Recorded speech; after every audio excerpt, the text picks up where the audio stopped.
Average life expectancy is growing, and US is not the exception. In the future, the expected age, called old, will increase. Also, according to studies, more Americans are identifying as themselves as unaffiliated with any religion. I think this is a Western tendency because of the culture and the globalization.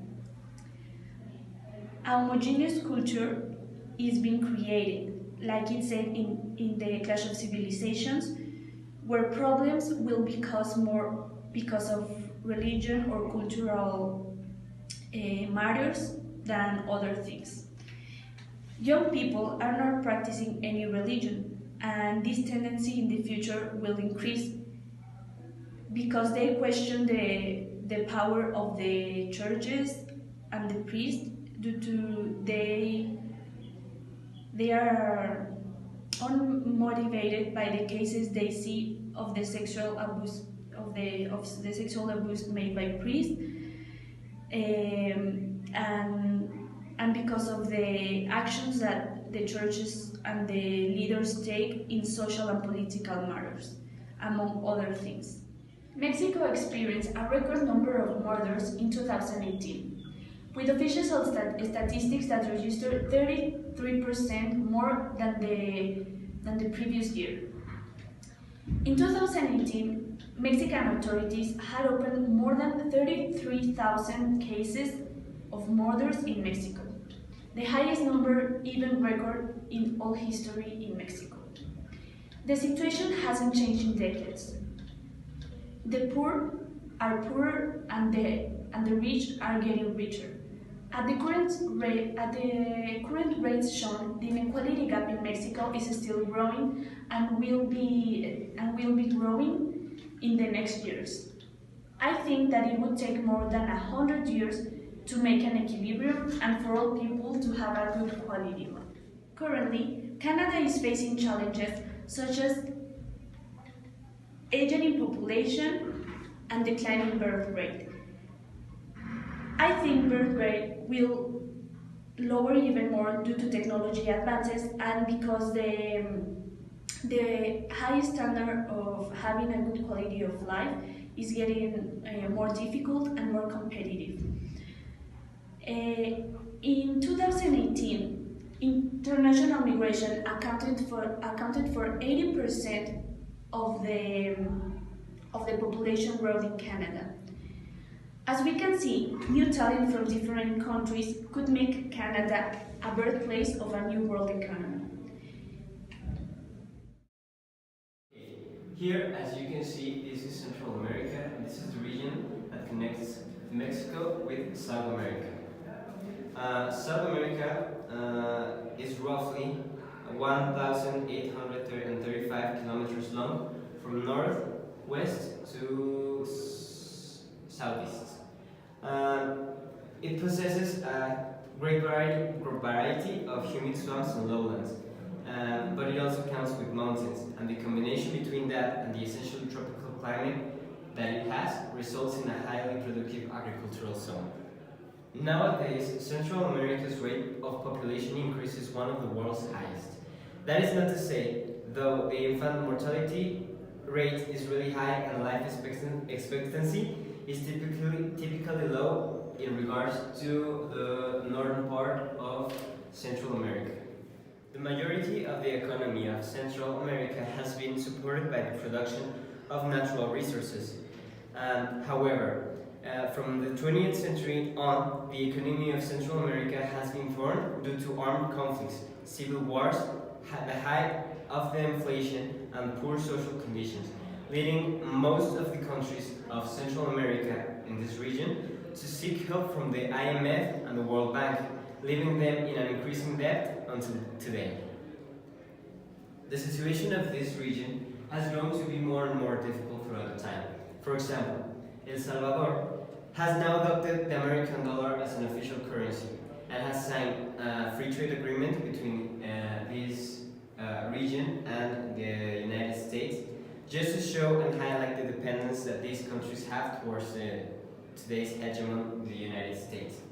However, this is not the case of all countries. In the case of Panama, where the economy revolves around almost all the economy revolves around the Panama Canal, assuring the country with a little more stability.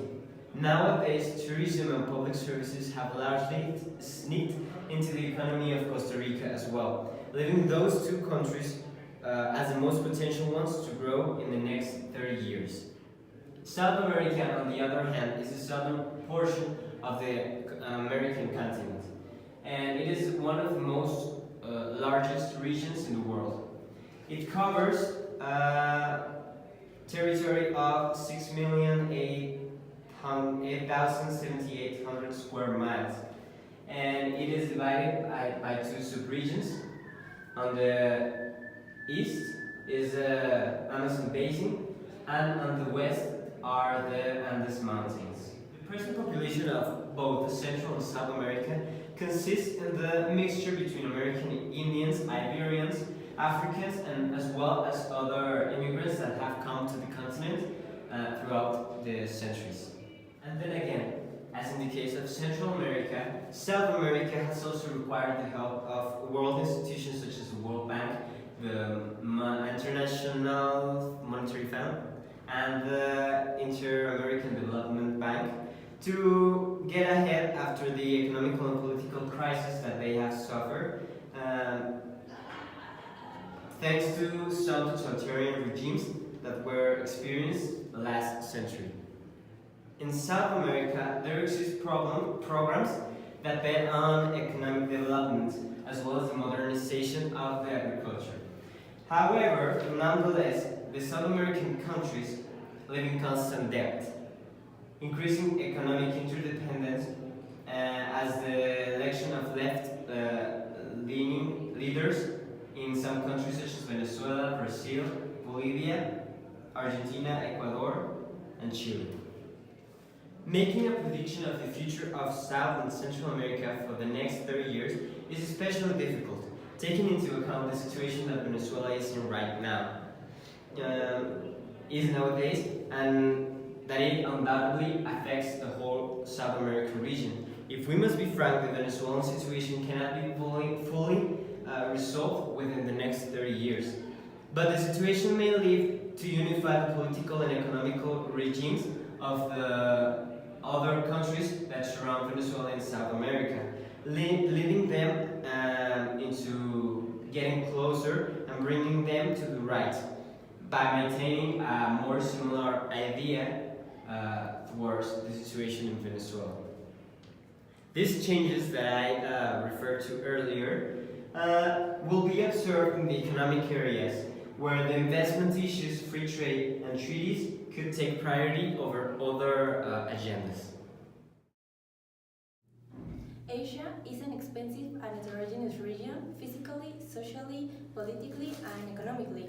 It includes some of the world's largest, most competitive, and most sophisticated economies, such as Japan, China, Hong Kong, Singapore, and Republic of Korea. Asia is in the middle of truly transformation.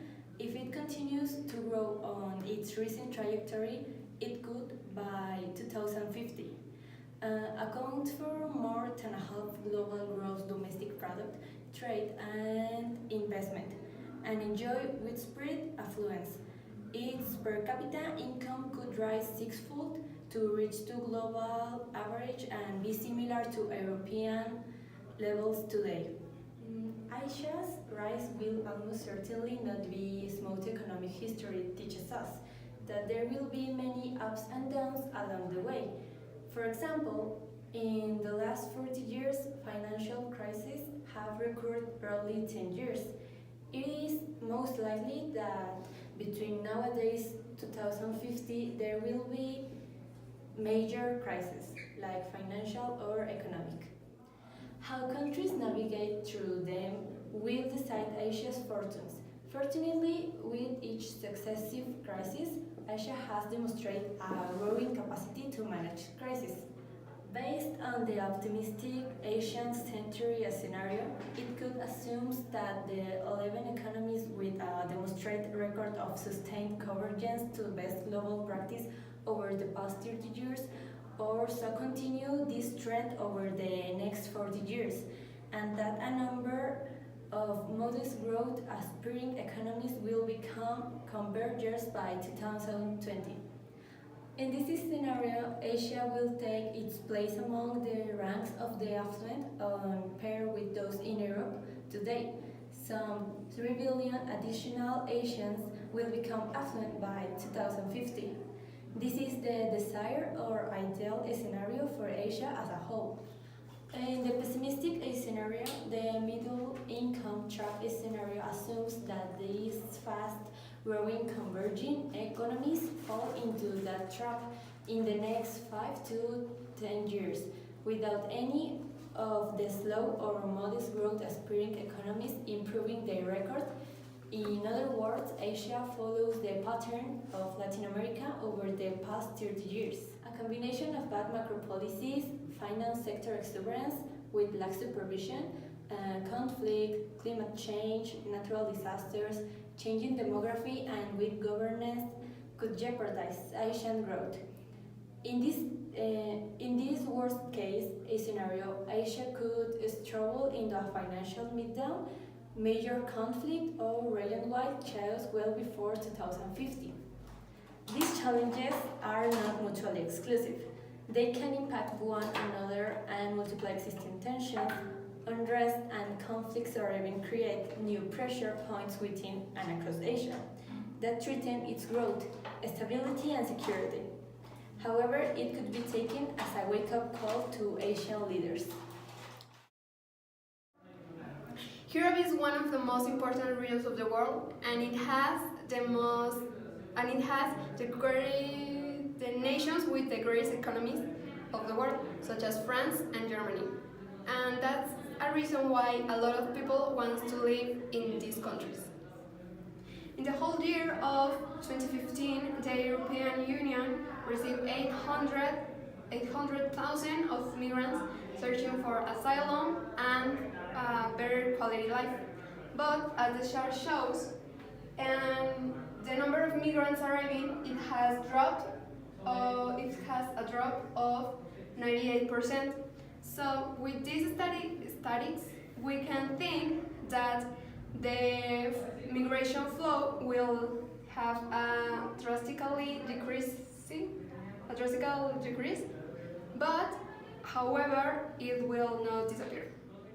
As we know, nowadays there is a huge conflict between the United Kingdom and the political community of European Union. This conflict began in 2 years ago in March 29, because when the United Kingdom notified the European Council that saying that they were going to leave the political community of EU. There has been a delay by the European Council to not accept the terms of the United Kingdom. However, if these decisions turns out positive to the United Kingdom, this nation has to begin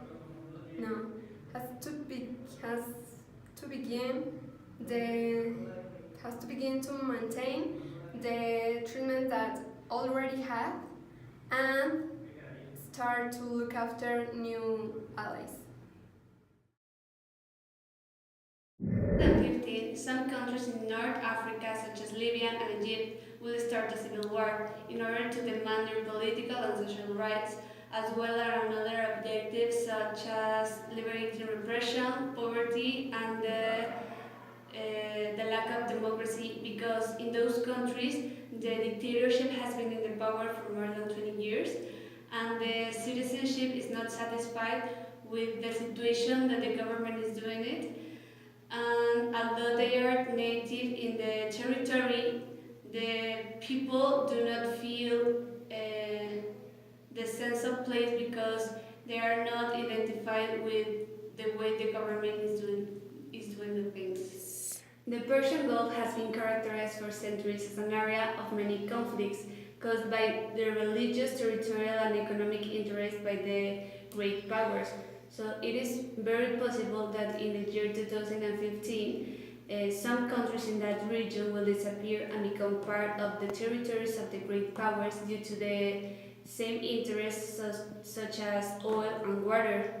This region has a great old wealth and it is aware that this resource is soon to be finished soon, so it is probably that those countries in the future will be the only oil exports in the world, and when this resource will finish, those countries will have already diversified their markets, focusing in selling another products that have nothing to do with the oil or plastic industry. By the other hand, the problem of the water scarcity in the Middle East is very common. But right now, Syria is building a dam in a river on which Jordan is depending of its supplies. So within the 3 decades from now, Jordan, Turkey, Israel, and Iran probably will try to steal the Syrian water that passes through the aqueducts of these countries to be able to supply them too. This country will have a very high economic development because it has a very great advantage, that is its location, because it's very proximity to Europe and the Middle East, so it's the perfect connection for Africa to enter to the European market. Also, Egypt is another very important country because it is the most populated country in Africa and is the owner of the Suez Canal, in where a lot of trade passes every day through 3 continents, that is Africa, Europe, and Asia. And I think that Egypt will be a very important agent and inspiration for many countries to get ahead. And Egypt will be in the future a country full of luxury buildings and also a highly expensive area where many projects and businesses will be developed due to these good locations. Due to the climate change and the high temperatures that will be in 2050 in North Africa, many people will be forced to migrate to another countries such as Europe, like for example Germany, France, Spain or Italy, because those countries are the closest to their territory and have an stable economy. But in 30 years from now, we'll probably have different immigrant policies that will not allow people to come into their territories. Within the Arabian Peninsula, the relations will be broken because in this region, the radical Islamism is very common, and NATO will try to fight against the Islamic State. This probably will be a very bloody struggle because in the Arab world, they think that in order to achieve a change in something, there must be a lot of blood, and also the Islamists will be defeated. Also, Turkey is going to leave NATO because that country has another intentions with the Syrian territory, and its objective is to keep part of its territory and to achieve larger and new borders. Approximately 25 million of Kurds occupied part of the land of the territory of countries such as Turkey, Syria, Iran, Iraq, Azerbaijan, and Armenia, but they have no state for their own. But in 30 years from now, the conflict will continue as it is now, because the Kurds will continue to claim the territory and also to continue making terrorist attacks for their enemies, because this kind of conflicts can last centuries. The sub-Saharan region of Africa is a region composed of 49 countries according to the UN. These countries are located in the south of the of the Sahara Desert, which do not border the Mediterranean. The Sub-Saharan region is made up of 4 subregions: is Eastern Africa, Western Africa, Central Africa, and Southern Africa. Some of the countries are the richest in natural and mineral resources. However, it is still the poorest region in the world, with aspects of lack of opportunities and human security as the most important. The first subregion of the Sub-Saharan is the Eastern Africa. It is composed of countries as Burundi, Eritrea, Ethiopia, Malawi, and South Sudan, among others. In 2016, Malawi, that is among of the 10 poorest countries in the world, and South Sudan was declared in famine by the UN. As we can see currently, the demographic size of Africa has grown, and by 2050, its shares of global population will be probably bigger than India because of their higher fertility rate. Growth forecasts in the economic sector show although there have been improvements due to the still low levels of GDP per capita, and poverty levels will remain high. West Africa is one of the subregions, one of the 4 subregions of the Sub-Saharan. It comprises the largest number of countries in the African Valley, which includes Nigeria, Burkina Faso, Cote d'Ivoire, Niger, and within these subregions are the main countries with humanitarian emergencies. And according to the UN, in 2050, West will have a population that are almost 2.5 times higher than those of any of the other 3 regions.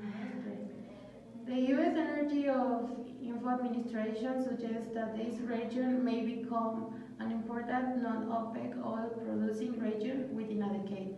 Since 2004, more than 20,000 of people have died because of the Boko Haram in Nigeria. And in 2008, due to the terrorism attacks and kidnappings and rapes, thousands of people had to travel in search of a safe place and to take refuge. The development to improve the areas will attract an economic growth, but violence and crime in some areas will continue, as well as the drug trade through this subregion. Development to improve the areas will continue to attract an economic growth, but violence and crime in some areas will continue, as well as the drug trade and through this subregion. Southern of Africa is another region of the Sub-Saharan. In terms of human development, Southern Africa continues to improve access to primary education, given increasing levels of literacy. If the government and organizations continue investing to reduce the levels of malaria and diarrhea and other preventable and treatable diseases, there will be probably a decrease in diseases prognosis in this region. The global relevance of Africa is increasing during the Cold War. The southern part served as a kind of battlefield. This could happen again if the war of terrorism of Islam is present in the internal political agenda in Africa. The religion is very important for 9 out of 10 of every 10 Africans, and it could be used to mobilize populations against globalization or westernization that sometimes it could be seen as one of due to the misinformation. The last subregion of the Sub-Saharan is the Central Africa, includes the countries of the central area of the continent, such as Angola, Central Africa, Republic Democratic of Congo, and in 2010, a report of Human Development Index indicates that which countries such as Central Republic of Africa and Namibia with less humanitarian development had to have greater inequality in health, education, and income, and also tend to experience higher gender inequality.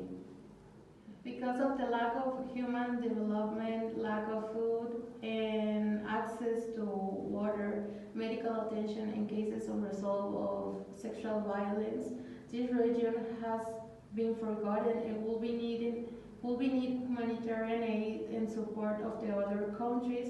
Otherwise, the economy, the unemployment rate, as well as the access of education will not present any significant change despite the efforts.